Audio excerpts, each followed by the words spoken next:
سلام، به کانال کشف ایکس خوش اومدید. امروز قراره با نابغه‌ای آشنا بشیم که خیلی ها معتقدن اگه ایده هاش کامل اجرا میشد دنیای امروز کاملا متفاوت بود. مردی که بعضیا اون رو باهوش‌ترین انسان تاریخ میدونن، نیکولا تسلا. اما آیا واقعا داستان زندگی او به همون سادگیه که توی کتاب‌های تاریخ نوشته شده؟ وقتی تسلا بزرگتر شد تصمیم گرفت روی برق کار کند، اما چیزی که او در ذهن داشت با چیزی که مردم آن زمان میشناختند کاملا فرق میکرد. او باور داشت میتوان برق را با روشی بهتر، ارزانتر و کارآمدتر به خانه ها رساند. ایده‌ای که در آن زمان برای خیلی‌ها غیر ممکن به نظر می رسید. نیکولا تسلا در سال 1856 به دنیا آمد. از همان کودکی ذهنی متفاوت داشت. اطرافیانش میگفتند حافظه خارق‌العاده دارد و میتواند چیزهایی را تصور کند که دیگران حتی قادر به درکش نبودند.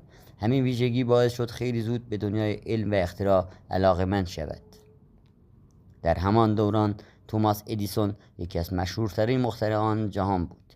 تسلا مدتی برای او کار کرد، اما اختلاف نظر آنها خیلی زود شروع شد. ادیسون از برق جریان مستقیم یا DC حمایت میکرد، اما تسلا معتقد بود جریان متناوب یا AC آینده جهان را تغییر خواهد داد.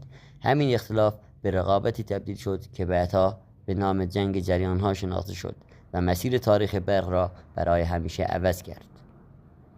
تسلا فقط به انتقال برق فکر نمی کرد. او دستگاه‌هایی ساخت که برای مردم آن زمان شبیه جادو بود. معروفترین آنها سیمپیچ تسلا بود، وسیله‌ای که می‌تواند زرقه‌های عظیم الکتریکی تولید کند. بسیاری از ایده‌های او از کنترل از راه دور گرفته تا فناوری‌های بیسیم سالها بعد به واقعیت تبدیل شدند و نشان دادند که او چقدر از زمان خودش جلوتر بوده است. یکی از بزرگترین رویاهای تسلا ساخت برجی بود که بتواند برق و اطلاعات را بدون سیم به نقاط مختلف جهان منتقل کند. او برای این پروژه برجی به نام واردن کلیف ساخت، اما خیلی زود سرمایه پروژه قطع شد و کار نیمه تمام ماند. تا امروز بعضی‌ها معتقدند اگه این پروژه کامل میشد شاید دنیای فناوری مسیری کاملا متفاوتی را طی میکرد. البته هیچ مدرک علمی معتبری وجود ندارد که نشان دهد این برج میتواند برق رایگان را به سراسر جهان منتقل کند. به همین دلیل بخش زیادی از داستان مربوط به آن در حد گمان زنی باقی ماند.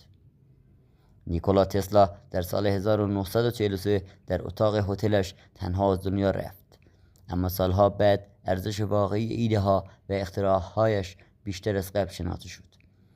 امروز بسیاری او را یکی از تأثیرگذارترین دانشمندان تاریخ می‌دانند، مردی که شاید اگه حمایت بیشتری از او میشد دنیای ما را زودتر از آنچه تصور کنیم تغییر میداد. به نظر شما نیکولا تسلا فقط یک نابغه بود یا ایده هایی داشت که هنوز هم کاملا درک نشده‌اند؟ نظرتون رو حتما توی کامنت ها بنویسید. اگر از این ویدیو خوشتون اومد لایک کنید و کانال کشف ایکس رو سابسکرایب کنید تا قسمت بعدی رازهای جهان رو از دست ندید. تا ویدیو بعدی، بدرود.